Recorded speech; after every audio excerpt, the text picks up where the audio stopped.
मंडळी, आपण येऊया त्या विषयाकडे ज्याची चर्चा राजकीय कॉरिडॉरमध्ये दबक्या आवाजामध्ये सुरू आहे.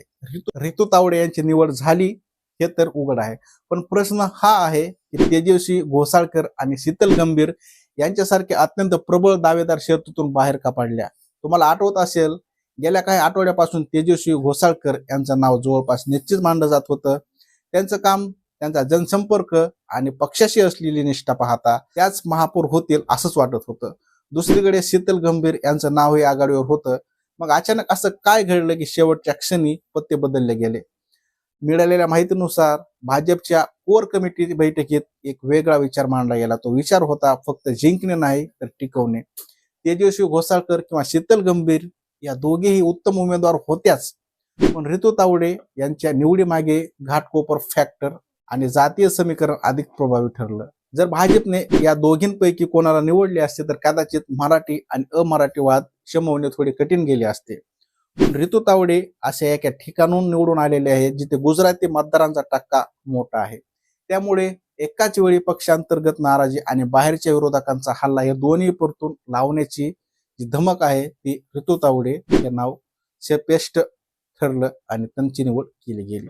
मित्रांनो, राजकारणात कोणताही निर्णय हवेत घातला जात नाही.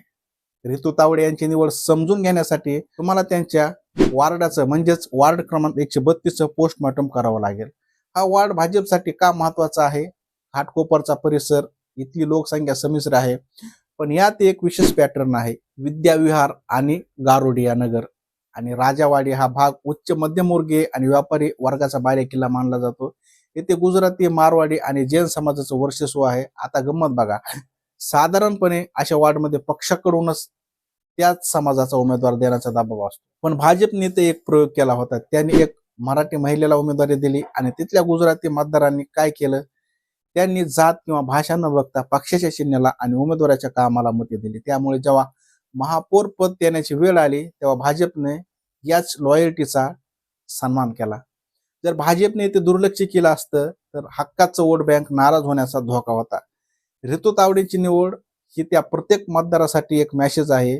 तुम्ही आम्हाला निवडून दिलं, आम्ही तुमच्या लोकप्रतिनिधीला मुंबईचं सर्वोच्च पद दिलं. हे मायक्रो मॅनेजमेंट आणि सोशल इंजिनिअरिंग भाजपच्या यशाचं गमक आहे. आता थोडं राजकीय अंगाने बघूया. मुंबई महानगरपालिका म्हणजे शिवसेनेचा श्वास. गेली 30 ते 35 वर्ष मुंबईवर ज्यांनी राज्य केलं त्या ठाकरे गटासाठी हा सर्वात मोठा धक्का आहे.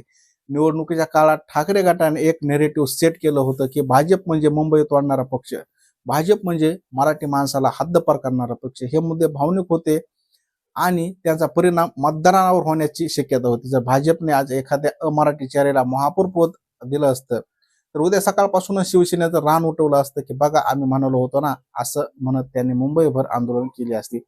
पण रितू तावडे यांच्या निवडीने भाजपने शिवसेनेच्या हातातलं ते कोलीत काढून टाकलं. आता शिवसेना कोणत्या मुद्द्यावर विरोध करणार? महापौर मराठी आहे का? हो आहे. महापौर महिला आहे का? हो आहे. महापौर अनुभवी आहे का? तर हो आहे. शिक्षण समिती चालवलेली आहे.